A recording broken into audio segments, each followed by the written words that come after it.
और जय छत्तीसगढ़ संगवारी हो मनाया रहे आज माइंड फ्रेश करे बर एक शांत जगह में, जो कि आप मन देख सकत हो कितना शांत है। और अब का करबे, बेचारा के कोई गर्लफ्रेंड नहीं है, हमार सागर भाई है ये, बेचारा के कोई गर्लफ्रेंड नहीं है तो ब्रेकअप वाला गाना सुन सुन के अपन जिंदगी चलावत है। आप मन देख ही सकत हो वीडियो में।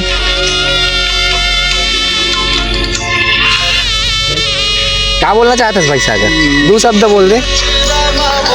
देख सकते हो मुड़ी लुका थे वीडियो देख के भागा थे। वो एक जन वो है हमारे बीच लवेरिया, जो कि अभी आप मला दिखाना चाहता हूँ कि कहाँ तरिया के पेड़ के में बैठ के कैसे गोठियावत है अपन। शायद तक कागर संग गोठिया तो नहीं पता, लेकिन है लवेरिया लड़का है और गोठियावत है अपन शायद तक अगली या अपन गर्लफ्रेंड मनसन। तो क्या बोलना चाहता भाई ते हैं?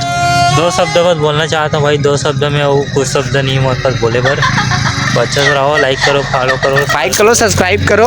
और ये एकर में वीडियो बनाया हो तो ये पागल हो चुके, शायद तक गाड़ी वाड़ी धर के देखा तो अपन का करा थे, कहीं भी चढ़ाया जाते, कुछ भी करे जाते, देख सकते हो। तो संगवारी ये स्थिति लवेरियापन में कुछ आते, स्थिति ला अपन ला समझना है और अपन बाकी ला कमेंट करके बताऊँ कि आप मन ला का लगते। जय जोहार, जय छत्तीसगढ़।